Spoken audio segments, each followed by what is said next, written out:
You are live. We are live. Good morning, Philippines. Magandang umaga, Pilipinas. This is Therese Zapanta Versosa.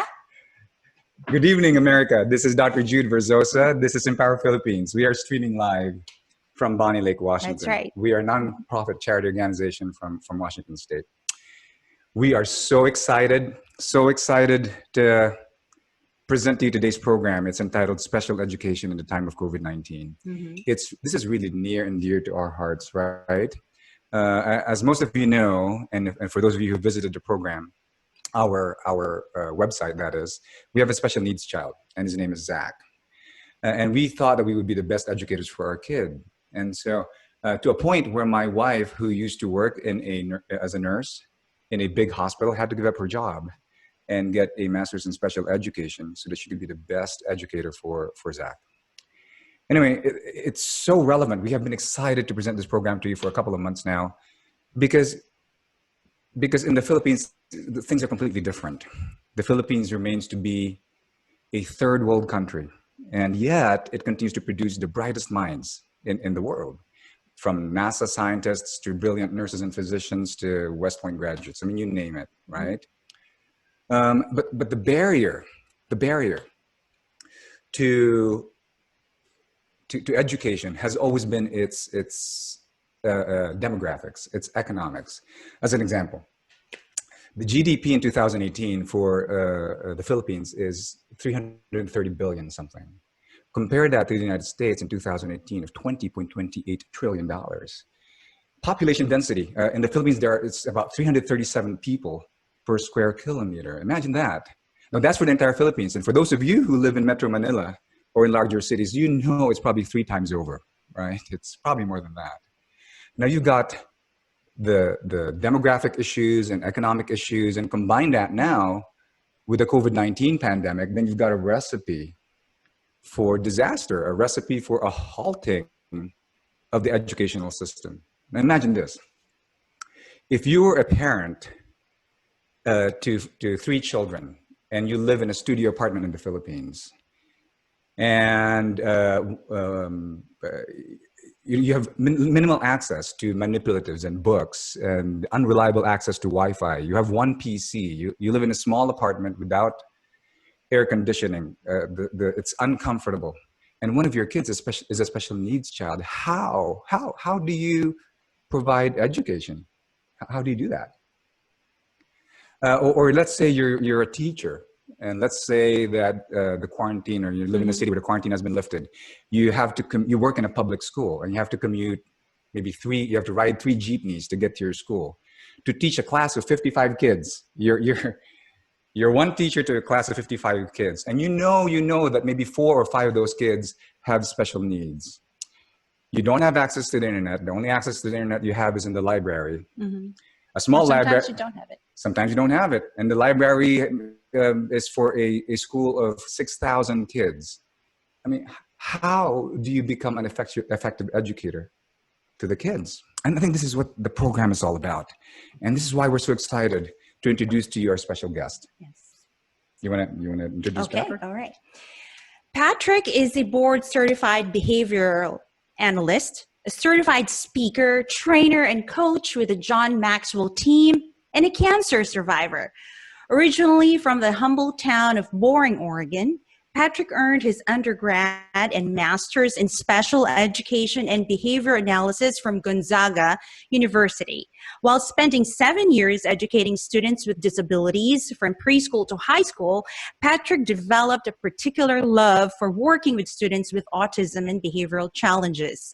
Today, he works as an educational consultant and as the Assistant Director of Autism and Student Independence in the Auburn School District in Washington State. That was our former school district.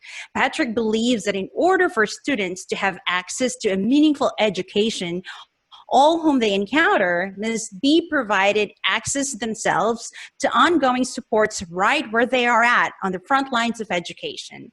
As a nationally recognized speaker, Patrick has committed his work to lighting it up for all those who work with special needs learners through a hybrid of instruction and inspiration. His resources and strategies have helped make the complex simple. equipping teachers, administrators, therapists, paraeducators, and bus drivers alike. He's a local hero. Yes. Yes. The honor and pleasure is mine to introduce to you this man who selflessly helped my family overcome problems when we had Zach in school. We first met him when Zach was first grade, so that was 8 years ago. We met him during an IEP meeting. IEP stands for Individualized Education Plan. It is a meeting mandated by law. You have to attend if you have a child with special needs, along with educators, special ed, general ed, principal, speech, OT. He was invited, and that day he helped solidify and structure effective, efficient learning goals for Zach. Ladies and gentlemen, in the time of COVID-19, as we tackle special education, would you please help me welcome into your home the amazing Mr. Patrick Mulick. Yay, clap, clap. Welcome, Patrick. Are you there? How are you doing, Patrick? Did you hear us? Good, I'm here. All right, Okay. we're live. All right. Welcome, excellent. Patrick. It's So we great just to be introduced you, and we introduced you as a friend and what you do. I know we've gotten a great program today. I give a background of what the Philippines is like. You and I have talked before about the challenges, the unique challenges that surround education in the Philippines, and we want to focus and zoom in on special education, particularly for those who are special needs kids. You have tell us your story. How'd you get to special ed and all? I got into special ed just by chance. I mean, at a very early age, I realized I had a connection for working with kids. And when I got to college and took my first course on special education, I fell in love with these kids. To be able to get up every day and to be able to root for the underdog and to help someone out who wasn't necessarily given a fair lot in life, I find it very life-giving. So I was in it right away. I taught as a preschool teacher, a middle school teacher, and then a high school teacher before becoming an administrator. And I got to tell you, all of them are my favorite. I mean, it's just such a great, lively group of kids to be able to have an opportunity to impact and help them find their way in the world. That is awesome, Patrick. We're hoping that we could hear your own introduction of yourself, who Patrick Mulick is, and what is it exactly you do. Not just how you came to be an administrator and a special education specialist, but your own life story, your family. Yeah, absolutely. So I've brought a little PowerPoint to share, and so I will need your man behind the scenes to be able to allow me to share my screen, but just a little bit of a background. I live over in Seattle, Washington area, so yeah, in Washington State, and I have three lovely kids, the three most perfectly behaved kids you'll ever meet in your life. Here, oh, there we go. I'll introduce you here in just a sec to them as I was just looking at you guys' Facebook page there. So first of all, going way back to the beginning, who I am and where I'm from this tiny town, and actually in Oregon, that most people haven't heard of. And when I tell them where I'm originally from, they kind of laugh because they think it's a joke. I'm originally from the glorious town of Boring, Oregon. That is actually a real place. It has 2 stoplights. It is a thriving metropolis. My parents still live there today, and anytime we get together for the holidays, it's boring. So we have a boring Thanksgiving and a boring Christmas and a boring Easter and all that. So that's originally where I'm from. But no, I went to school at Gonzaga University in Eastern Washington and then landed over on the west side of the state. I met the person I wanted to spend the rest of my life with, Bree. She's just the most amazing person I've ever had the chance to meet. And I was lucky enough to marry her. And it's funny, on the most important day of my life, I could think of no better way of getting around town than on what is traditionally known as the special education bus. This is my wife and I 10 years ago, more than 10 years ago, on the most important day of our life. And we have 3 of the most perfectly behaved kids you'll ever meet. All right, so this is Lucas. Uh-huh. And this is Bridget, and this is Emily. I would have to say Very this is happy a in that photo. reminder for all parents out there, especially if you have a student with a disability, a child with a disability. If you have most of the behaviors you're dealing with under control, you're doing a pretty good job. So where I grew up, 2 out of 3 was still passing. So that's my little Emily in the background, still needing improvement. But over the years, we did improve. So here's a more recent photo there of the 3 of us, or the 3 of my kiddos at least, sharing their smile. So I have 3 excellent children who are actually just getting ready for going down to bed for the night. And so I've been raising my own family. I've been working as an administrator in special education. I've been traveling around the country in recent years to inspire and equip those who have students with disabilities, or those who educate students with disabilities, or even those who transport students with disabilities. And I've had the glorious opportunity to get out there and to do that. It's funny, the crisis that we're going through right now, our global pandemic, I relate it very much to this crisis I went through 2 years ago myself. I had all of this. I had my kids. I had a great profession and a great family, and all that came just to a screeching halt on January 31st of 2018. I was sitting in my doctor's office trying to grasp the information that he was telling me, and I was struggling to understand it. He was telling me, Patrick, you have non-Hodgkin's lymphoma. You have cancer. And this was something that was quite the surprise, because I felt well, but apparently right next to my heart in the vacant spot, there was a large mass that had been growing and finally was showing its colors. And this was news that I didn't take well.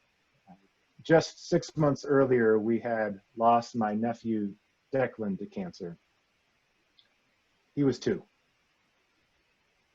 I've lost 3 aunts, an uncle, and professionally, my paraeducator in my classroom and my own athletic director to cancer. And when I got the news, to be honest, I was scared. I didn't know where this was going to take me. You eventually come to terms with your own mortality, but what I couldn't quite wrap my mind around was the impact that all this was going to have on my family. This was a picture that my lovely daughter, Bridget, she drew of my entire family just before I started treatment. I gotta say, I really appreciate how generous she was with the hairline at the top here. But the one thing that I worried about the most in all of it, in going into this, is that I was going to end up doing this. Mm-hmm. That I was going to end up leaving my wife on her own and leaving my children with no father. So I dove into nothing else that you can do. You just have to have the trust that you'll get through this, and the trust in the people around you. I dove into my treatment. I went through 600 hours of chemo. Okay, so if you want to know what 600 hours of chemo looks like, this is me speaking at a conference in Seattle just before I started chemo. When I was done with chemo, I looked like this. I mean, maybe truthfully though, I mean, I went from Patrick Mulick, the man who had been inspiring the masses, to Patrick Mulick, the man who was sitting, waiting to hear the results of his blood work to see if he was going to be healthy enough to receive chemo that day. Mm-hmm. And it was an experience that really humbled me, and it helped me appreciate the perspective that our individuals with disabilities carry with them every single day. Because I was taken to a position where for a time I was disabled. There were so many things that I was not able to do. I was so reliant on other people around me to support me so that I could continue on. And it was just a great reminder for me that all of us are temporarily abled. All of us have our limitations, and all of us, God willing, we live to an old age, are going to need someone else's help to get us around, to help us make sure that we're fed. God willing, you live to an old age, there's going to be someone you're going to need to help change your diaper. And that remembrance of that we're all temporarily able, helped me remember that the respect and dignity we would want for ourselves during that time, we need to make sure we're providing that for our students with disabilities in the world around them. Now, luckily, I did have a positive team. I was surrounded by so many positive doctors, nurses, adults, educators, professionals, families. I had a small cheer squad behind me. I had a ton of people sending in notes and signs that looked just like this. You know, we're here cheering for you. I had one individual, many years ago, I did a job in London where I worked one-on-one with a 4-year-old with autism, and I really helped her get off her feet and using ABA, taught her some basic skills on using her language, and that really helped reduce a lot of behavior, and she really flourished from there. And it'd been a number of years since I was in touch with her, and then she got hold of me during this time, and this is Taylor. This is wonderful Taylor now, and she sent me this little trinket, and it meant so much to me. I hung this around my chemo pole as I made my way every day, getting my steps in around the hospital.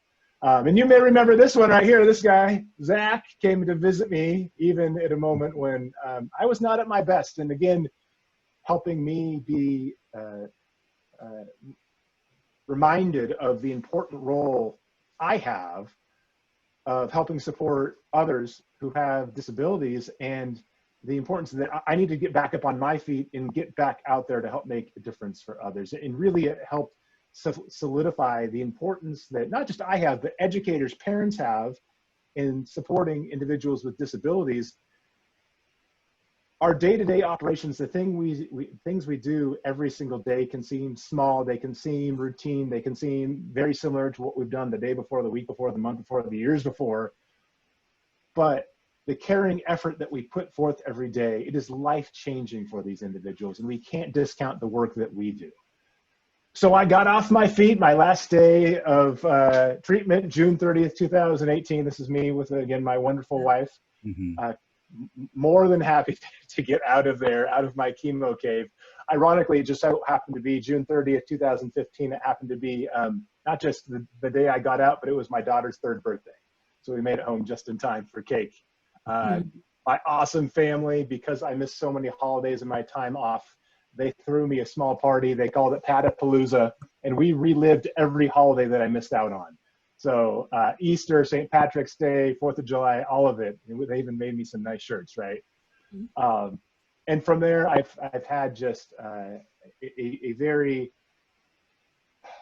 open time to understand what life is all about since I finished treatment. I got the world's best news on August 15th of 2018. That I'm cancer-free, and I've been cancer-free ever since. My prognosis looks fantastic. Yes, there's only about an 8 or 9% chance of anything ever coming back, and so I'm free to go on and to live my life. Praise God. Praise God, absolutely. Mm-hmm. Yeah, we were witnesses to your suffering, Patrick. You know, we've seen you once in the hospital. We knew how long and the arduous treatments that you've undergone. And so not only a survivor, you're back on your feet, you're helping out other folks. I mean, it's an amazing life story. And I think a lot of people would really relate to that. Thank you for sharing that very personal journey. Well, and it's just, I think it's so closely to what's going on right now, because in the beginning of my treatment, I was scared to death. I was being shut down. I was being locked down. There were so many things that I couldn't do. So very similar to what everyone is going through right now, the not knowing what's ahead and having life limited on a very large scale. And my encouragement is continue to push through and have trust that you're going to get where you need to go, but just stay true to the process. And honestly, looking back at the beginning of 2018, my wife and I were talking about starting to think about having another child. And then, you know, we got diagnosed with cancer, and that was very different. And I stand here today as a testament to just stay true to the course, take care of yourself, take care of those around you, And you'll get back to a great place because guess what, folks? Coming in September of 2020, we have baby number 4 on the way. We're having our 3rd girl, and we couldn't be more excited. We weren't sure this was going to be hard. Congratulations. Yeah, we're super Man, excited. life goes on, doesn't it? Oh, Life does so go excited. on. Beautiful. You're the man, Patrick. And this is my baby girl right there waving to me right there. And after all the troubles and tribulation that we went through, it was just a great reminder that through it all, God has a plan with this, and He has a plan for you. You're gonna make it through. Just keep on going. Don't give up, right? Don't give in to the world around you. Right. But that said, I have so many things to be happy and excited about, but my truth is I'm going to live the rest of my life just one bad doctor visit away from getting the world's absolute worst news. And what I want people out there to know is that it's no different for you. Mm-hmm. We all will have an end on this earth, right? No one gets out alive. If you want a reminder of that, just drive by a cemetery. There's great data there. Like none of us get out of this life alive. I was reminded of this when I was going through treatment. You know, the most important part on a tombstone, the most important part of a tombstone, it's not the day you're born. It's not the day you die. It's the hyphen in between and what you do with that time. And thinking about living about a life of value, I think a life of value is a life in which you're able to add value to other people, a life in which you're able to be someone significant for someone else. So we're all in this position where we can make a difference. And you think about our individuals with disabilities who weren't necessarily given a fair lot in life, those who have specific deficits, they don't have necessarily the skills that you and I were born with, who are in need of that extra help. I couldn't think of a greater way to spend my hyphen, right? To spend my life. And I couldn't think of a better way for people to spend their life, whether you're a parent or an educator. I couldn't think of a better way, a more life-giving thing to do than to support someone who has a disability. And so I find it very powerful in this work that we're able to do, this gift that we have, that we've been given the responsibility of doing, and making sure that we're making a way in the world for those individuals. And though, yes, every day can seem very routine, very similar, and we can get kind of bored and laid back in our day-to-day operations, gosh, if there's nothing else I learned from the cancer journey, it's this. It's that each and every day is a gift. We have to embrace it, love it, and share it. Each and every day is a gift. It is promised to no one. And you can wake up in the morning and you can think about what's happening that day and how it's inconveniencing you. And you can make it all about you, or you could think about your day as a gift that you are going to give to others and give it all to them.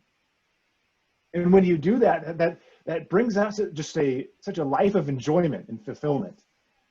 When we think about specifically our work with students with disabilities, I love what Mother Teresa once said. She says, "Small things done with great love can change the world."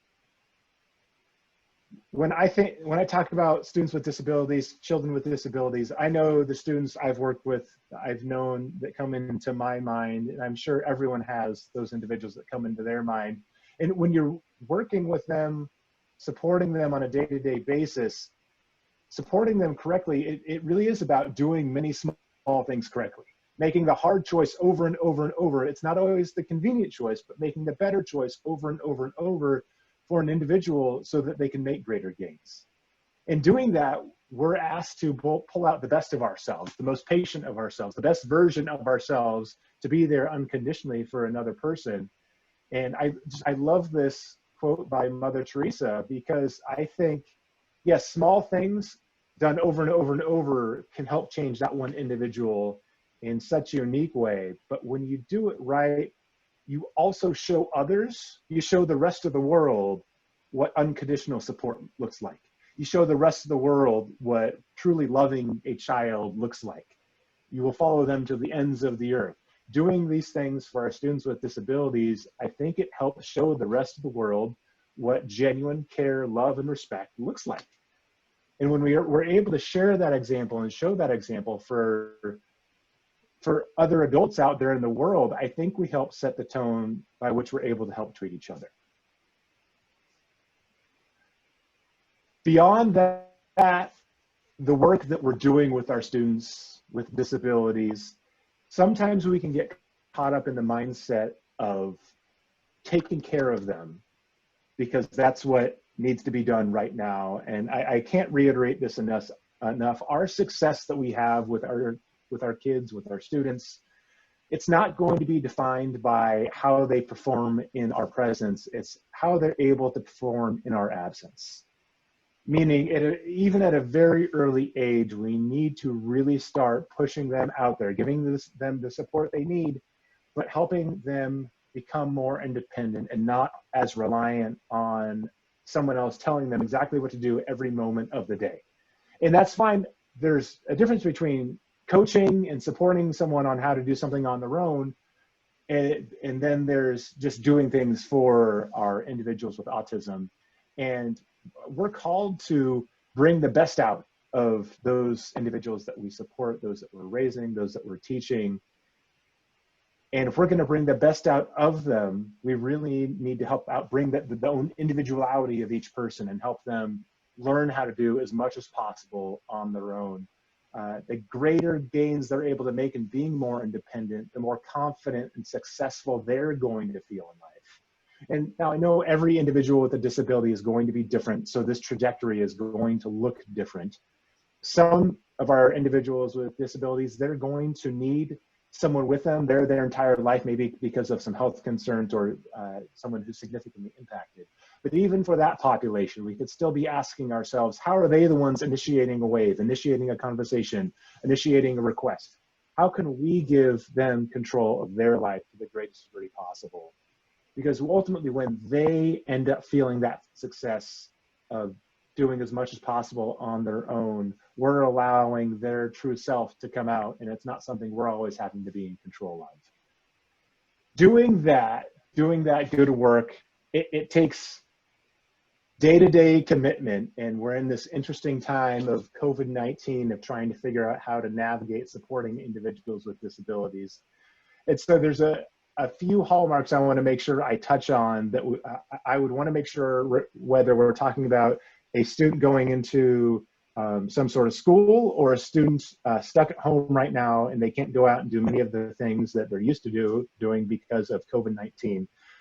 Things that we want to make sure that are a standard of practice to help push kids along the way to being more successful and doing more on their own. First and foremost, which is the concept around making things as predictable as possible. A lot of our individuals with disabilities, especially at a younger age, don't necessarily naturally grasp how the world around them works, and they need clear signs as to what to expect.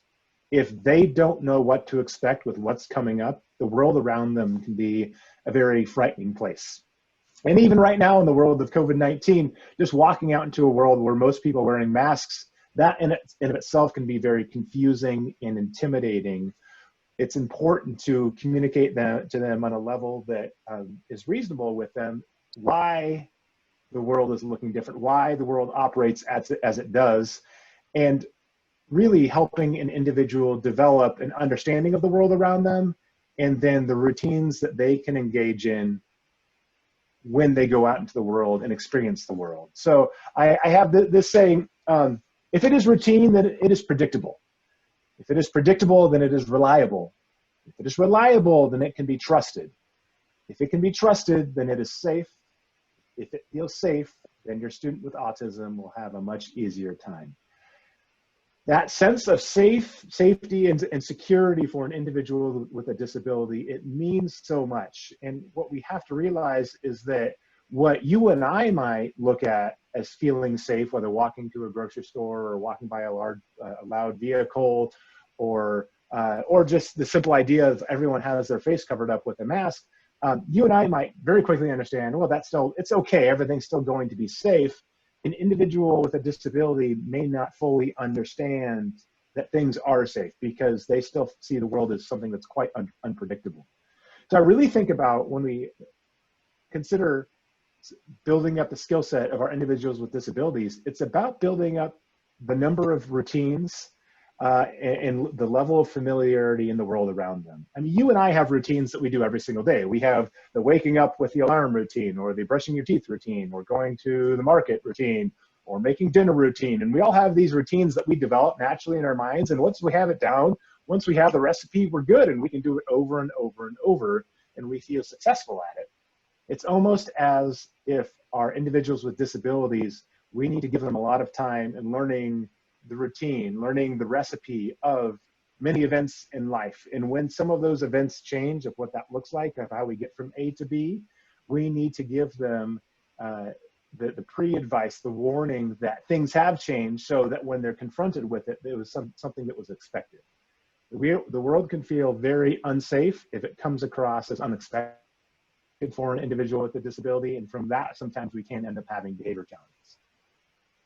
Beyond that, I would really think about making sure that a student or an individual with a disability, as they make their way through the day, be very clear from the get-go, from the time they get up in the morning, what is the schedule for that day? Whether that means writing it out on a piece of paper, if they can read, if it's something that we put pictures together to help them show what's coming up and having a structure of the day, that helps them stay on track. And again, that sense of safety is there because they know what to expect. So this is one I put together specific to student schedules in the classroom, but I think it relates to all of our students with disabilities regardless of where they're at. But student schedules and behavioral expectations are like railroad tracks. As long as they're clearly laid out in front of a learner, they will have a much higher likelihood of being able to move forward successfully. If these structures are missing, it should come as no surprise when things begin to crash. And really, you think out like laying down railroad tracks, and as long as there's something, a track for that kid to go down, for that individual to go down, they'll be much more successful. But it's when we say, you know what, just hang out for a while, we'll figure it out, we don't know what's going on. That ambiguity, that vagueness can be very alarming for an individual with a disability because they don't know what is coming up, they don't know what is expected of them. And from there, again, you can have big behavioral challenges erupt, you can have a student become very frightened of not knowing what's happening, or an individual become very frightened with not knowing what's going on specifically around them. So establishing routines and clearly communicating what the routine is coming up in the day is really going to help an individual with a disability bring their anxiety down, and their comfort level will come down. The comfort level will go up, their anxiety will go down. All of this, how it applies to each individual, it's going to be a little bit different. And so if people have questions about this, when I get done here in a few minutes, I'll be definitely open to answering any questions that people have. When we talk about kind of the spectrum of individuals with disabilities, every kid, every child, every person is a little bit different. So how this applies to them in real time, it's going to change, but we need to make sure we're doing this in a way that works for them. Behavior is communication. For some of our individuals with disabilities, they don't have the language necessarily to communicate their wants and needs. And if they don't have the language to express what they want, it should come as no surprise when sometimes behavior comes up that seems somewhat surprising or out of the blue. But also for individuals who can communicate, they may know how to communicate, but the thing they want to express right here, what's at the top of their mind, they may still not be able to find the right words to be able to say it, which can be very frustrating because they know exactly what they want right here, but getting the language out or being able to point the right thing that they want, it can bring out a great deal of behavior. So when you have challenging behavior that you're working with, regardless of where you're at, really recognize that it is the individual's only way of communicating at that time. That's all they really have left. And you have to ask yourself, what are they trying to communicate? Are they frustrated that they can't have that for lunch? Are they scared because they don't know what's coming up next? Are they frightened because everyone is wearing a mask? Are they super frustrated because they can't go outside and do the things that they used to be able to do? Are they just doing this because they desperately need your attention? Are they so overwhelmed with the noise of the person or the thing next to them or close to them, they need to get away from it? And this is the only way that they're able to communicate that. We have to recognize as behavior as being a form of communication. And the quicker we can equip our students and our individuals with disabilities with a means to communicate what they want and what they need, we can help to understand their world in a greater way. Beyond that, this goes back to the routines. Life is simply just a series of routines that one must constantly transition to and from. The more routines one knows, the more they will be able to do. Early and often, teach the routines of life to help children and help them identify those that they excel in. So for those who have individuals with disabilities at home right now, you have this abundance of time where it's you and your child, this individual, this is a great time to start teaching them some of the basic routines of what you would want to make sure that they're doing around the home, whether that's food preparation, cleaning up around the house or around the home, greeting everyone every morning. Maybe they're the person, if they wake up earlier than everyone else, they're the person who goes up and wakes up everyone else in the day. My older son is really good at that. He wakes the rest of us up a little too early on the weekend than we'd like. But right now is a great time to think about what are some routines that your individual can be taught at home. If you are at home right now and you kind of feel stuck and you wish your individual had more exposure to being out there, it's just a great time to take advantage of being at home and really focus on a different routine. It might be teaching them how to clean different parts of the home or clean different parts of their self, right? Brushing their teeth. If they're growing the facial hair, right now is a great time to really dive in deep into learning how to shave. Whatever the routine is, now is a great time to dive into that since we have this time. There's a saying by John Wooden, a basketball coach: don't let what you can't do get in the way of what you can do. Don't let what you can't do get in the way of what you can do. And there's so many things right now that we are focusing on what we can't do. We're limited by so much in the world around us because of COVID-19. And we really have to stop thinking about what we can't do and getting hung up on that, because there's still so many things that we can do. We have to move past the can't and really start looking at the world around us. What are some things? What are some skills? What are some ways in which I can start building up my individual who has a disability and help them get better adapted to the world around them, or learn how to do some new routines so that their skill set is able to grow and they're able to engage more in the world around them. This is another saying I like telling people often, and this is specifically for educators, but I think it applies to parents just as well. I teach kids with autism, and I learn from them every single day. And that just really means some of the best teachers we have out there who teach us about individuals with disabilities and how to support them, it's the kids. It's the individuals with disabilities themselves. We really have to be open to understanding who they are, what their preferences are, their understanding of the world, and how you can best support them. I mean, sometimes they will literally take you by the hand and they'll take you to the thing that they want or the thing that they need. And I think we just have to be very open and aware of what the needs are and let them teach us as we learn to support them. So that said, and I'll be open for questions after this, but this is my last thought that I would just bestow on you wherever you're at. And that's just thinking about where you're at right now and where you want to be when we're at the end of this COVID-19 era, where we're at now and where you're at now with your individual with a disability, and where you want to be 5 years from now, 10 years from now, what goals you have. Today is the greatest day to start. So where you're at is where you begin. And you may be in a very difficult spot right now. Great, today is a great day to start. Because where you're at is where you begin, and where you begin is a very good place. Because where you begin is the same road that's going to take you to where you want to go. There's going to be detours, there's going to be bumps in the road, there's going to be unexpected turns. But as long as you stay true to the process, and continue to support and encourage your individual with a disability, you're going to get them where they need to go. And you're going to get there together. So if anyone wants to, check me out online. It's just patrickmulick.com. You can find me.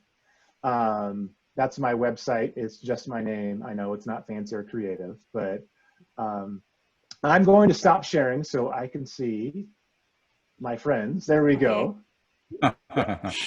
So okay, Patrick, a whole bunch there really quickly. Do you guys just have any general open-ended questions?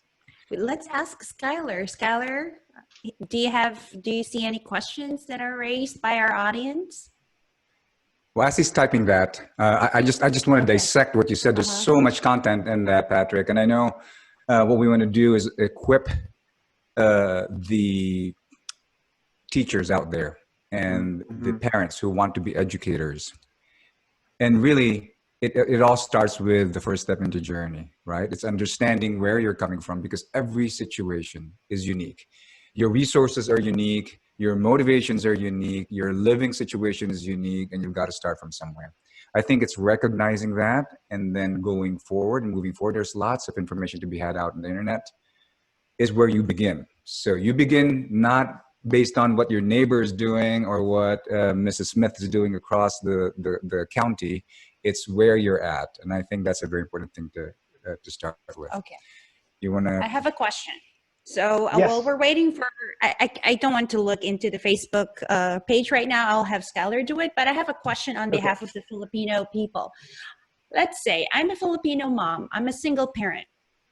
I don't have as much access to instructional materials, to manipulatives that schools have.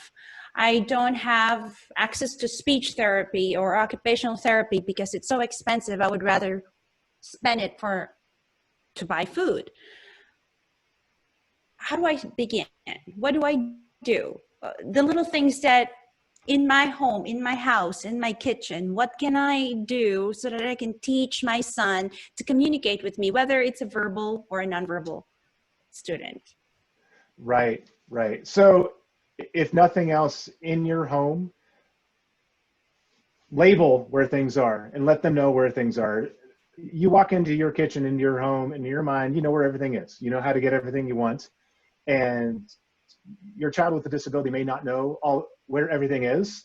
And that can, again, create a great deal of anxiety of, okay, if I'm thirsty, if I'm hungry, if I want that one toy, I'm not quite sure where things are organized at. So make sure things are clearly organized. And I've actually seen this before where, I mean, literally on, furniture where you might put your kids' clothes, like where you put the pants and where you put the shirts and where you put the socks, like literally put a picture, even draw a picture. Like the drawing doesn't even have to be great, like labeling many of those things around the home so that they know where to find those things predictably.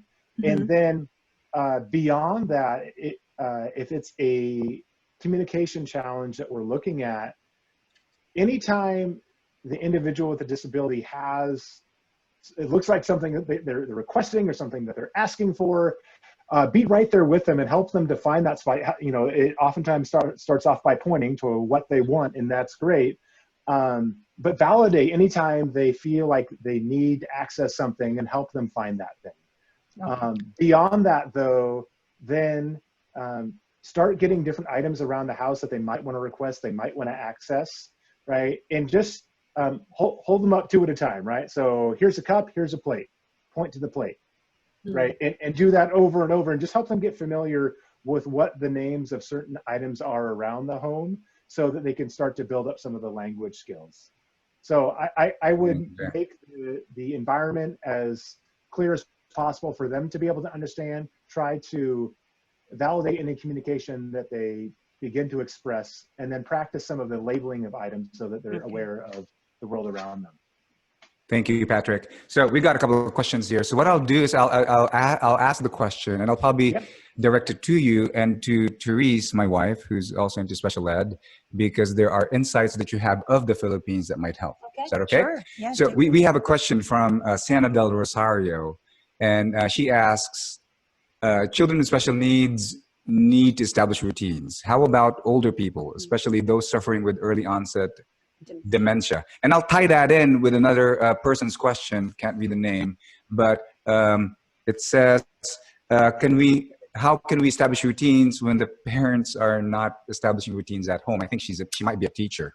So you want to address those two questions and tie them together? So the second one is, how do you establish routines when the parents are not establishing routines? Right. Mm-hmm. Okay, Patrick, go ahead first. Okay, so I would say even for older individuals dealing with dementia, older individuals with disability, that structure is still important. I mean, I think all people need that. I get up every single day on a work day, and what's the first thing I do? I look at my calendar. If I just like woke up and like, oh, I guess I'm going to figure out what I'm going to do today, I don't know who's going to call me or where I'm supposed to be or what I'm supposed to be doing. That's very frightening. I think regardless of who you are, you need structure. You need some sort of agenda in your life. It's just that for individuals with disabilities, it looks a little bit different. It's going to be much more specific as to, what exactly we're having for lunch and at what time and where that's going to be and what's the next activity, the activity after that, and activity after that. I think having that structure is really something we all need on some level, but yeah, it's something even more so for individuals with disabilities. Mm-hmm. Yeah. So for me, it's the same thing. I echo what you said. Whether you have special needs or you don't, whether you're a parent, you're not a parent, you're a teacher, you're not a teacher, everyone needs to have a calendar. Whether it is a phone or anything on print, you just put it down. 8 o'clock in the morning, what do you do? 12 noon, what do you do? You can make it as simple as you can. You can make it daily, you can make it weekly. It depends on how you think your child or the adult can figure it out with you. It just makes it easy. And for those kids who have gadgets, it's nice. I just did that with Zach last week to figure out that he has a schedule to see his friends at a certain time. And actually that was my first time to do that because parents would tend to do it for them. But I thought, hang on, just like what you said, how is he going to do it when I'm not there? And so I had him do it. And then the next time I had him do it just by himself. So yeah, all right. Yeah, so the question is, how about parents? The teachers are there establishing routines and a routine lesson plan. But when the child goes home, they're out of that routine. It kind of goes against what they're trying to establish in the school curricula. How do you encourage the parents to align their schedules at home with those that's happening in the school environment? Yeah, let's have Patrick answer first. Yeah. Yeah. So Patrick, let me just restate that. We know that, especially in the case of Zach, when we did the IEP, the IEP was not something that was specifically and solely dedicated to be done in the school environment alone. We wanted to make sure that it integrated very well with what we're doing at home, that your efforts at school is duplicated and continued with what we're doing at home, and vice versa. The things that we observe at home, we relay back to the teachers. That way there is some kind of a continuity. Mm-hmm. Mm-hmm. So I think the question is asked as, what do we do? How do we encourage, what do we advise parents so that there can be some continuity of the routines that are set up in the school? Yeah, so excellent question. There's a lot of factors I think that go into that. First and foremost, you're exactly right. The goal is for students to gain skills in the schoolhouse, but then to generalize them to be able to use those skills elsewhere. Like if we only teach a kid to be successful at school, and that's the only place they're ever successful at the end of the day, we haven't done right by them because they're not going to be in school forever. Like eventually these have to generalize to other places. I do think we need to be sensitive to the different situations, the different challenges families are facing at home, because everyone has a different dynamic at home, and the capacity for a parent to take on everything that's happening within the schoolhouse, it may be a lot to replicate. So we want to make sure that what we're asking of our families is something that is realistic. And really, I would think about starting small. Instead of saying, here's everything we're doing in the schoolhouse, now do all of this at home. You got to remember, parents don't have planning time. Parents didn't go to a 4-year university to raise their individual with a disability. Parents, as most parents know, that you're making it up as you go so often, and there's so many different priorities to get to it. In the home, you're not just teaching your child, but you're maintaining the home. You're laundry, food, other siblings, other kids, there's lots going on. So we always need to meet parents where they're at. And really, I think about it in terms of like a Venn diagram, right? So you have two circles, and this circle is what's going to work for the kid. This is what they need. This is what's going to be helpful. And you really have to think about, this is what's going to work for the family, right? And you have to meet right in the middle there, right in that sweet spot of what's going to be important for the kid, but also what's going to work for the family. And so I would start off small. I would think about encouraging the family to not have the whole day structured, but let's find a couple of structures in the day. Let's find an activity we do right before lunch, because typically lunch, breakfast, that's like a highly preferred time. So have them do something that's like a little bit of work or a little bit of a task just before we ask them to do something that they highly enjoy, just to start to get into a routine of something where they learn, first you do this, and then we do this, and start to build off of that. So make some small wins. The other side of that is, if you're a teacher and you're struggling with this with one of your families, bring that family member into the classroom. That family member may not fully understand the game changer it is for that student to have that high structure in their life. They may not understand how much better their student can perform once those structures are in place. And once they see how well their student can do in real time, they may buy in much more into having a larger routine. All that said, that's still within the balance of what is something that's realistic that we can ask our families to do within the home. Mm-hmm. Okay, my input, I like what you said, that you have to be realistic and start small and simple. Parents, we tend to, I know myself, I tend to, let's do this, Zach, starting at 8 o'clock. I have this whiteboard, 8 o'clock, 9 o'clock, 10 o'clock, 11 o'clock, it's for me. It's not actually more for Zach. And then I realized after prayer, which you always start, one subject alone can take about 2-3 hours, because, I have to put them in small pieces for him to understand. And then I discovered, just like what you said, if it's after breakfast or after lunch, I'm going to tell Zach, let's go hit the library and study. One subject alone is good. I have to be realistic, because if I will do it, then it will be forever. Right. And I'm tired. He's exhausted. I'm exhausted. That's not a positive experience for us. One subject, I am good. And then now, if we have more time, then it's a bonus. But I can't do it like the way that you would do it in school, because that's the reason why we do homeschooling. So for those of you who have found yourselves accidental homeschooling, this is a chance to say, you know what, I'm going to educate my child in the way that I can at home. Simple things, simple wins, just like what Patrick said. Mm-hmm. Yeah, I think that's very applicable, very practical. You made mention about what you have at home. There are things that you can use as manipulatives to be able to help your child. You don't need gadgets. And that's a great segue to the next question. Yes. Because there's a question about gadget use. And it says, I'm sorry, my vision is not very good. What is the effect on children when there is a longer time in front of gadgets? And then Faye Agati asks, what is your recommendation regarding the length of time a child must be exposed to online learning? Thank you. Can I take some of these questions? Is that all right? Because I think it's some of this is a medical. Yes, so Faye Agati and Melly. Yeah, there are some medical implications on this. Please go to the American Academy of Pediatrics website, aap.org. They have a great discussion about how much online time it's recommended for each particular age. For those kids who are between, and I wrote some notes here, preschool kids between 2 to 5 years of age, they shouldn't be using more than 1 hour of gadget time or online time. But 1 hour. 1 hour. And those who are less than 18 months, you want to avoid them unless it's for video chatting, if it's absolutely necessary. And I think that kind of segues into another question by another individual about, what are the side effects of using too much gadgets? So can I break this down a little bit? To make this, and I wrote a couple of notes, I think to answer that question, you have to assign your own value to the use of a data plan or to the use of gadgets and online use.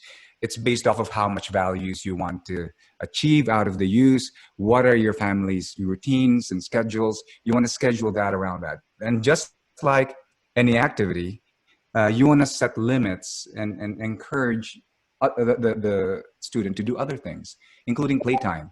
And so what are the side effects or the adverse outcomes of too much online use? And that's taking aside online use that's used for learning. You lose creativity. The child loses creativity. They just focus on this one thing, and nothing else stimulates them. And secondly, you're teaching a routine to the child that overstimulates a developing brain. There are certain hormones and certain proteins that are secreted in the brain, dopamine and serotonin and all those other hormones that provide pleasure. If you create neuronal pathways in the child's brain, that the only thing that satisfies them are fast-paced action games and all those things, and being on online and social media and all that, anything and everything else around that child's life will not stimulate the same pathways in the brain and is boring. That's right. Yeah, exactly. It becomes something that destimulates them. It takes them away from the world, which is exactly the opposite of what we would want to do for kids with autism. We want them to get out of their world and find everything else around them interesting, instead of being soaked into gadgets. I don't know. Do you have anything else to add, Patrick? Yeah. Couldn't have said it better myself. Yeah. No, I think. But you know what? Sorry, I want to pick your brain. It is easier said than done. I have to admit. You know, I took a master's. Jude's a doctor. I'm a nurse. We're doing this homeschooling. But I find myself sometimes I'm tired, and then okay, Zach, go to figure out what you have to do. You know, it's almost like a babysitter. And what do you advise parents out there? Be strict on it. Definitely set a limit and recognize that there's a difference between an interest, an enjoyment, and then an extreme infatuation. And I think there's some students, some individuals out there who can get so connected to it that, they don't know a world outside of it, and it becomes very unhealthy for them. Some individuals, just going back to the need for structure and predictability, they can get involved with technology, the tablet, YouTube, what have you, and they find it really enjoyable. But when we tell them, okay, it's time to get off, then we have a huge problem because they don't want to get off. And some of that can be due to them not understanding that there's going to be another time in which they can come back and do this. So even if we're just doing a half hour a day, and I really would encourage people erring on the side of doing it less than more, even if it's only a half hour a day, letting them see or be reminding them that, yep, we're done today, and now we're starting the countdown for you doing it again tomorrow. Like, it's going to come back. Some individuals with disabilities, they will have a huge behavioral problem stepping away, because not only because they have to step away from something they really like to do something they don't like as much, but then there can be the kind of the scared mindset of, oh no, I'm never going to get a chance to come back and do this. But yes, absolutely, I would limit it as much as possible, just because it is a very addictive world of technology out there, and it's only going to get more addictive. Yes, that's right. I hope that answers Sheila Garcia's question also. I think she asks, she's a preschool teacher, will online therapy really help students, considering that focus in itself is a problem for them? I mean, there are programs that you can use to help students and to help children. But she mentioned online therapy, and so my idea about what she was asking about is like a speech therapist live on Zoom online. Is that what she was referring to? I'm not sure, but let's presume it's that, because she mentioned online therapy. But wouldn't you think, Patrick, in this day and age of COVID, you have a speech therapist online? What do you say about that? Is it contradicting to? Go ahead. I know that some therapists have gone that way. I don't think largely that's been happening in the public education system, but in terms of what private therapists have been able to do, they've started to make that leap a little bit. As is with teachers going into this, learning from a distance, it's new learning for everyone on how to do this the most effectively. So I've I know there's communities of people out there who are doing it. There's certainly limitations with what we're able to do, but ultimately, if it's the difference between someone getting something and someone not getting something, we have to ask ourselves what's the most we can do in a given situation. So, I mean, and speech and what a speech language pathologist can do takes on different roles, but there's still a lot that can be done through distance learning. That's true. Right, Mhm. that's true. You made mention something about saying no a while ago. We were talking about special needs and the learning about not to say no, but structuring it around something more creative. Well, yes, but Yeah, that was Patrick.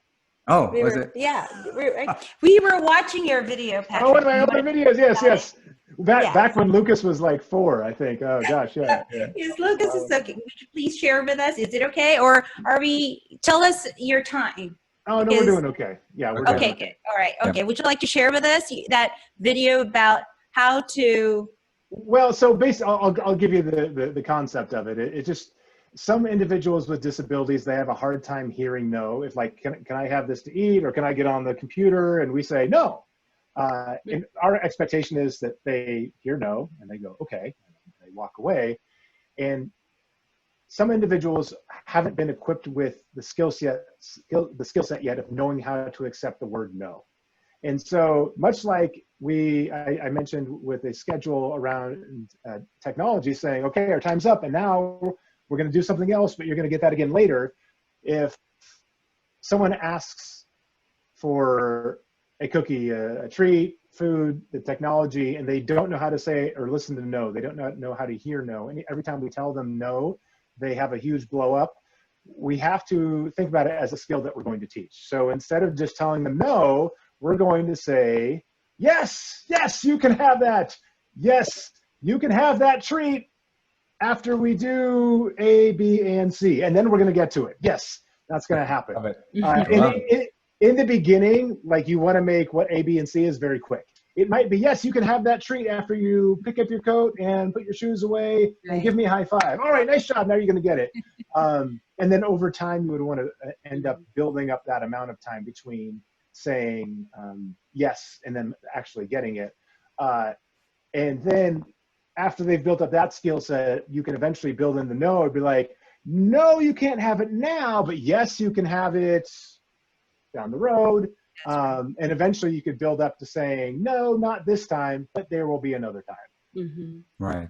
Yeah, Well I love it how you structured it from, again, small wins, very small pieces where you're not saying no, but yes, until you do this task.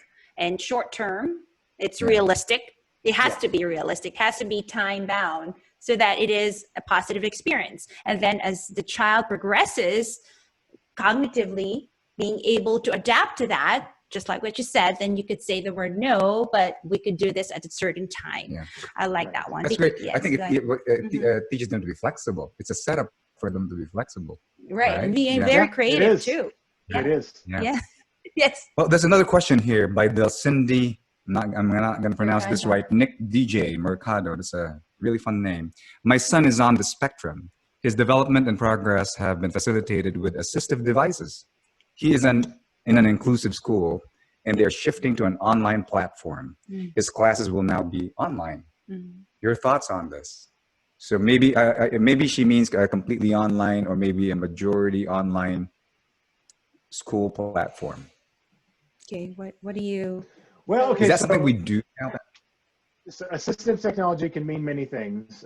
So I would be curious what that would look like in real time of the student participating in the classroom, but still needing to access the assistive technology. To be honest with you, I have been very surprised. There have been some cases where our students with disabilities, and specifically some of our students with autism, they've been doing better during this time. Because when they sit down at the computer and they're taking part in class, all of the sensory pieces, all the communication pieces with peers, that all goes off by the wayside because they're just focused on the instruction that's right there in front of them. So I would say we're finding there's some instances where there is a benefit where the student, they're doing better because they're just having to focus on what's right there in front of them. On what they need to focus on is just this tiny screen, right? Not an entire Mhm. whiteboard in front of the classroom with posters, and there's many things to move around and look at. The teacher's putting the essential information right there on the screen. So I have definitely seen some scenarios where that has been more helpful when it's been synthesized down like that. But I would say continue to work with the special education staff about how the adaptive equipment can continue to be used. Is it something we can replicate on the keyboard? And really, how do we make sure that the student continues to have a voice in everything that's going on in the class? Yeah. Yeah. Is there any more questions? Yep. Is there any? No. Yeah. I hope that you- answered it. Yes, there's another question. Oh, right? there's another Do you have question, time okay. for another question, Patrick? One more question. Let's Do you do have one more. another? One more Okay. question. I'm so sorry. Okay, this is from Sienna Del Rosario again. May I also ask if there's an effective program that you can share with us in preparing parents or caregivers in coping with their loved ones who have special needs? Maybe some kind of a program or a resource that they can go to, both for children and old folks.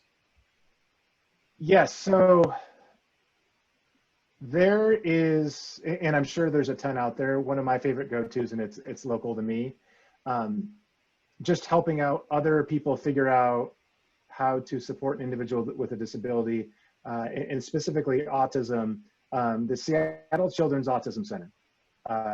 If you go to their website, Seattle Children's Autism Center, they have a series of classes they've been doing for like the past 4 years. They do it once a month, and it's on a different topic. It might be on executive functioning, it might be on behavioral challenges, it might be on communication.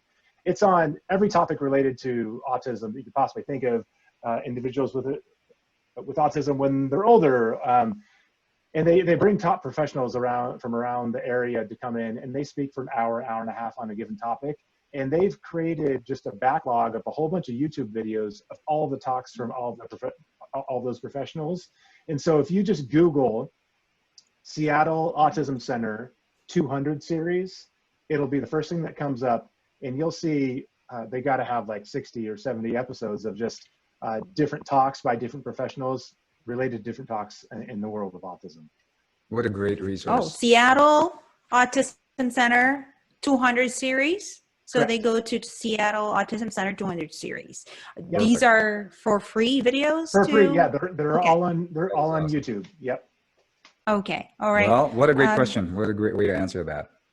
But can I just have one more question for you, Patrick? Yes.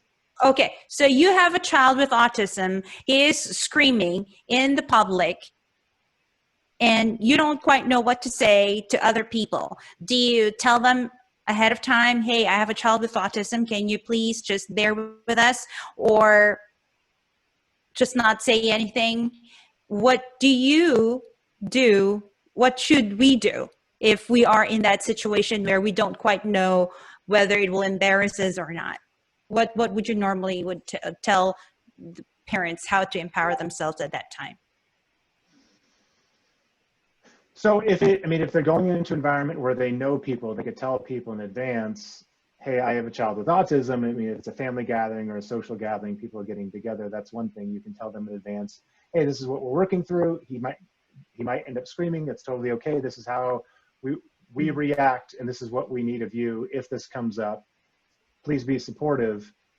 If you're going to the market or you're going out in the community and you're around other people that you're not around and the behavior comes up, I think it's important for the parent, the adult, to model staying cool, calm, and collected, and gently telling someone, my student has autism, he's having a hard time right now, please be patient with us. Or if you find, if people are starting to gather around and notice, if you could look at one person and say, hey, can you please let everyone else know this is a child with autism? We're trying to be patient with them and work through that. And then they could focus on telling everyone else, so you can focus on supporting your individual. I've literally seen some parents wear a t-shirt that on the back it says, my child has autism, please be patient with it, and please support them in what they're doing. Just so other people have an awareness around them, that we don't have to put it on loudspeaker, aisle 7, there's a child with autism having a meltdown. Everyone go give her a rude look. It's so hard for parents with disabilities who go out in the community and their child has a meltdown and no one else understands. That's true. walk by giving like that judging glance of why aren't you Oh, disciplining yes. your kid? No. And just to have that quick information in your mind of being able what to ask of someone else or the group around you, so you can focus right Nice. down, because you already have enough of a challenge right there in front of you. You don't need more challenges with more people chipping in and not helping out with the way they're saying or the way they're doing things. Like being able to focus all of your attention right there is what you're going to need in the moment. Okay. What a great answer to a very practical real life Yeah. situation that we have encountered ourselves. Mhm. Well, Patrick, one last time, if people want to find you, where can they find you? Just my name, www.patrickmulick.com. I'm also on Facebook. I post stuff just about literally every day, like many of the messages you saw here in my little presentation. It's many more of those that I put out every day just to help us remember and really help me remember why we do what we do, and when we're bringing out the best of ourselves, what are some things we should be doing on a daily basis to help those individuals. So if nothing else, look me up on Facebook and follow me there, and check out my webpage. Thank you, Patrick. You are a real life hero. Yeah, and I don't know if you have noticed, dear viewers, please go to my Facebook page, also in Para Philippines, because we have cut a little segment where Patrick was with Zach, and we put it in a YouTube version. It was, Patrick was speaking in front of 400 educators across Washington State, and he had a special treat for everybody, and that was my son, Zach. And to me, it is my graduation as a parent. And it didn't need, there was no diploma. Zach didn't receive a diploma. He didn't receive A's. He didn't receive 100. He didn't receive an Achievers Award. None of that. I didn't care anymore. But, I will be talking to our viewers after this when we say goodbye to you. But Patrick, from the bottom of my heart, actually from the bottom of my hypothalamus, we always say it's hypothalamus because it's where the limbic system, the emotion there. I want to thank you, Patrick, for just being the mouthpiece for students, adults, young and old, for being there, always giving us just what you have in your resume, in a little bio that we've read, that you want to give those people involved in the child's development some kind of empowerment, so that what they have, then they could give to their child to light it up. Always to be a light for these children. And I want to thank you. In Tagalog, it's called Maraming Salamat, Patrick. Thank you, Patrick. You're a real life hero, man. Okay, God bless thank you. We'll keep you in our prayers. Yeah, thank you so much for having me. Oh, and sorry, P.S. One day, God willing, when COVID-19 is done and it's fixed, we are still hoping to host you in the Philippines and have this spectacular autism conference with you. What do you think? Let's make it happen. Let's make it happen. All right. Okay. Thank you, Patrick. Okay. Hi to Bree. Hi to the family. God bless. Okay. Thank you. All right. God bless. All right. Now, that was awesome. Don't leave yet, viewers. We're just going to summarize everything for you. We've got a couple of things that we have. Tagalog? Yes. Pasensya na po na we have to speak in English because our guest is, of course, not a Tagalog speaker. But anyway, I think that was great, right? If I were to summarize this, there are certain points that he pointed out, like number one, be predictable. It's important to be predictable and create a lesson plan. And here's a great plug-in for homeschooling. Sabi mo, speak slowly. Sorry, I'm still in the mode. Okay, all right. Here's a great plug-in for homeschooling, right? If you do homeschooling, it's your child, your lesson plan. Yeah. You create your own environment. You go at your own pace, and you're able to determine what is best for your child without an outside influence. That's not to minimize what the special ed teachers are doing out there. I mean, they do a great job. They're the real life heroes, not us who talk. But no, if you parents are the real life heroes here. Okay, parents and parents are the real life heroes. True. Like my wife. Yeah, we do it hand in hand with alongside with them. Yes, right. But if you ever find yourself, I guess what I'm trying to say is, if you ever find yourself in a situation where you feel that, hey, I think it might not work, that my child, given the special needs that he has, the educational system, or maybe the finances that you might have, or maybe it's because your child is in a different level in the spectrum. It's very important to recognize what those limitations are and come to terms with it And we want to make sure that homeschooling is also an option for you. Right? Did I say that right? Yes. Okay. Meron pong tanong na I wanted to answer. How can we, si Deborah Tronon Nesnia, how can we teachers establish routines if parents don't take time to cooperate in our objectives? I hope you're still listening. Ito po, when we started to be a part of the IEP, at the time when Zach was only first kindergarten dito sa Washington State, wala pa po akong alam at that time. Wala akong alam, sumusunod lang ako. Then I realized the power of a parent is so amazingly na it is given to you.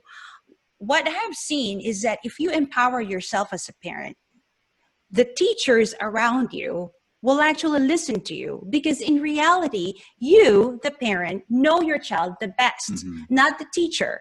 This is not against teacher, because I'm a master's in special ed. I can't say it's against a teacher. The teacher actually likes it, applauds the parent when the parent is ready, because the parent's supposed to be ready for the teaching. I naintindihan ko po a lot of children with autism, magkakaiba. You know, there are different kinds of needs, from nonverbal to verbal, with behavioral problems, without behavior problems, sobrang just be quiet. So when you see a child with autism, you only see one. You didn't see the other. Magkakaiba. So what I have noticed is that if I empowered myself as a parent, the team, the IEP, actually sees that, so that when you have this relationship with either your IEP meeting or the teacher, or even just a speech therapist, nakikita nila na itong parent na to, she knows or he knows what she or he is doing. Kasi po, nakikita ko sa mga Pilipino na pag umuwi po kami sa Philippines, which is minimum of 2 times a year, and I give conferences, I am able to speak in front of educators and parents with children with special needs. Nakikita ko po na kulang sila sa empowerment of themselves. And they want to be empowered. This is where you have to tanggalin nyo muna yung mga sinasabi nila. You ask yourself, what can I do to be the mouthpiece of my son? Hindi the teacher. It has to start from you. It has to start from me.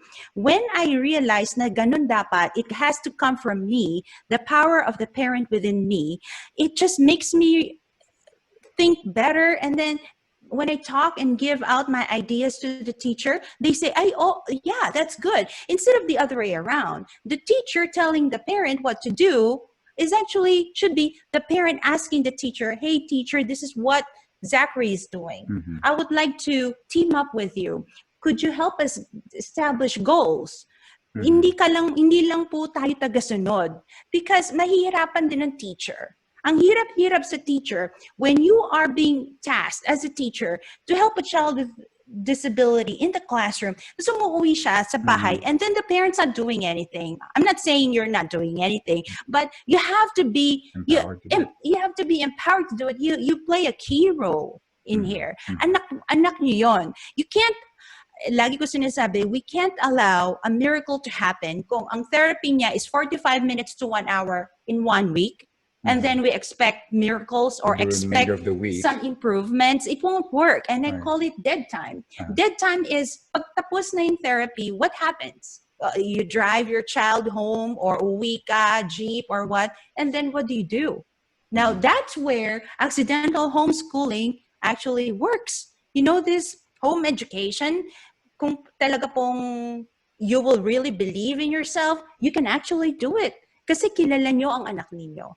You know your child the best, and kung ano yung likes niya, dislikes niya, interest niya.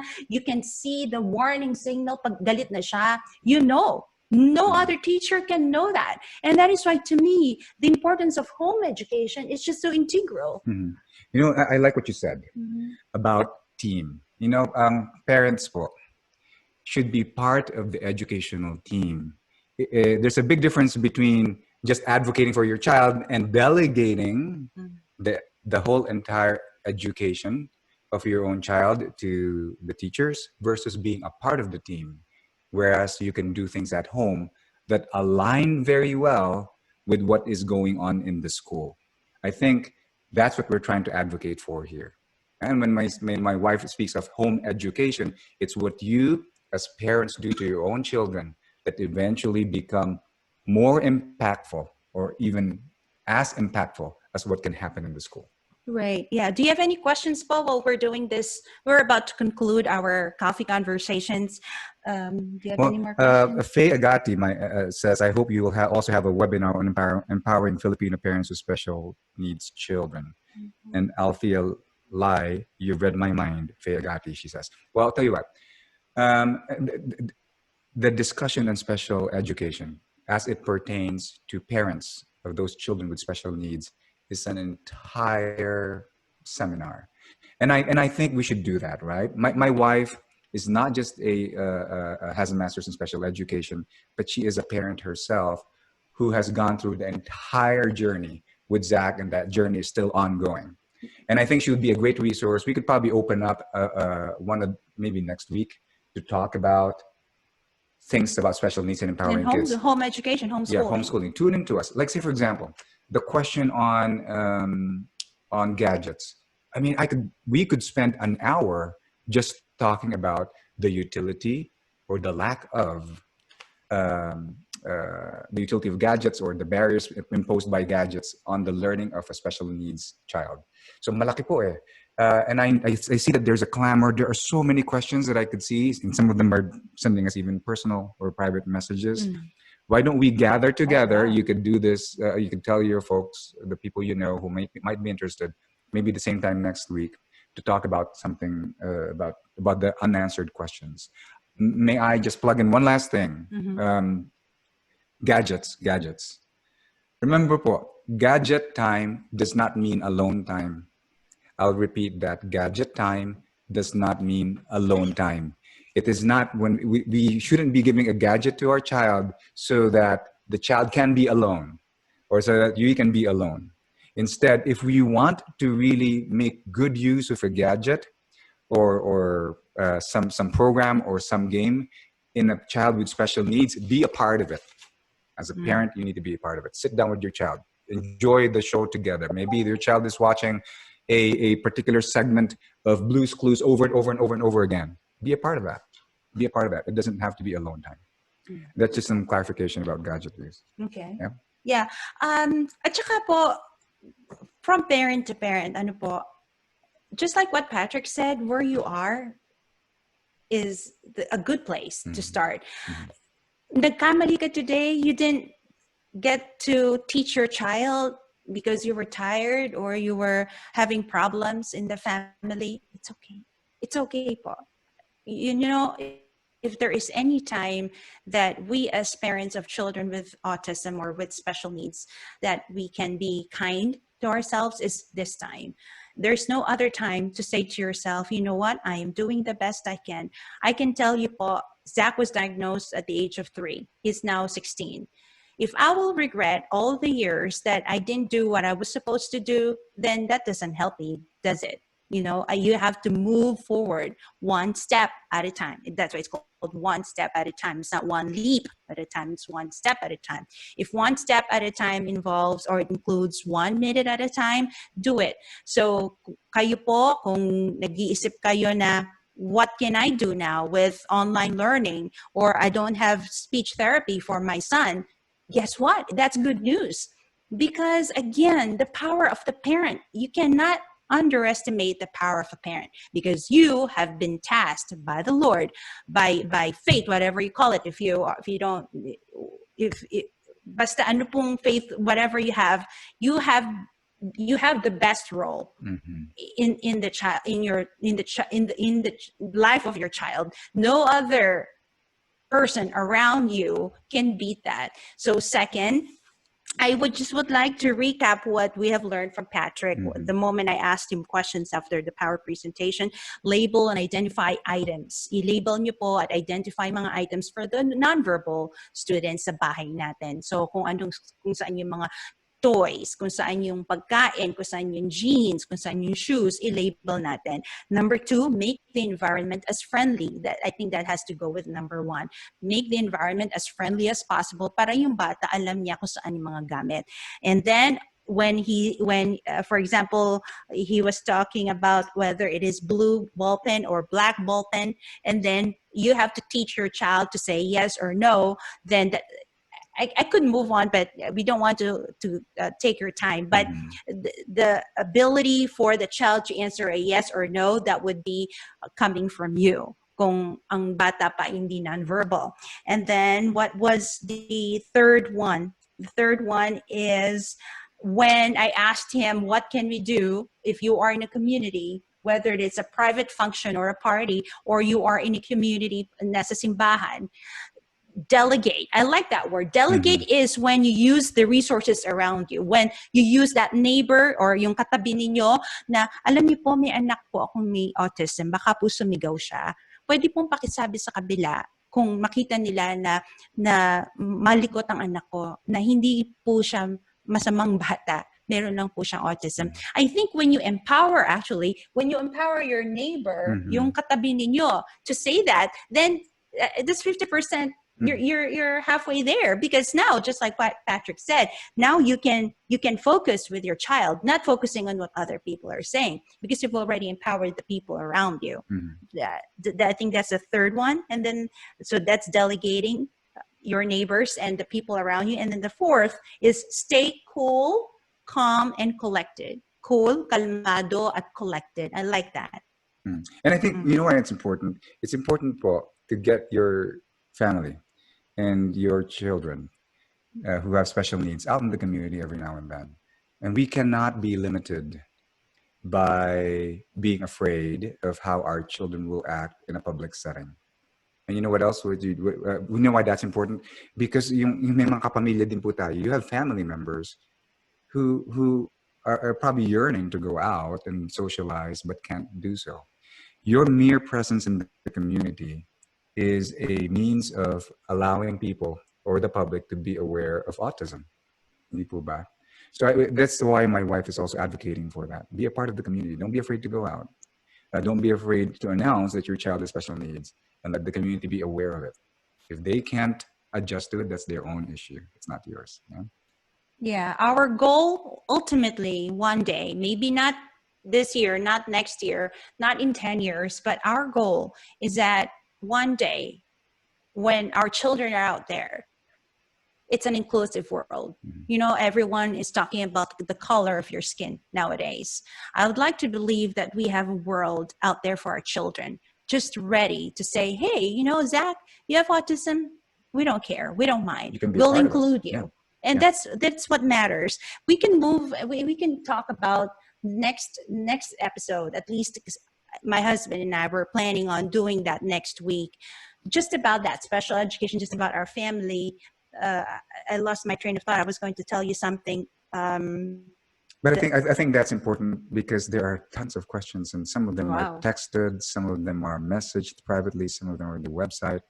And I feel that there are people who are trying to reach out and understand more. If you're interested, we will go do a deeper dive into what it looks like on a day-to-day setting and answer more of your questions. Yeah, I would like to emphasize to you, pagka you join us for the next episode, having Zach, na-realize ko, dalawa pong anak namin. Skylar is 21. He's the director. He's behind the scenes right now. Thank you, Sky. I love you. And Zach, who's 16, was been diagnosed with autism at the age of 3. I've realized po na, you know what? The best treasure that you can always keep in your heart as a parent with a child with autism, is that you don't care anymore about the grades. You don't care anymore about the academic achievement. It will be a bonus. Okay, but the first and foremost that I care about is that, is my son capable of being a friend? Is there a friend outside of just our family? Can that person be a friend to Zach? How do I do that? Yun po ang pinaka-importante na lagi kong sinasa buhay sa pag-teach ko kay Zach. Bonus na po yun, yung academic achievements, but more so about their relationship with others.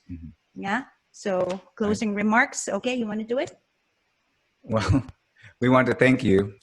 So next week, we'll try to schedule something. Please stay tuned.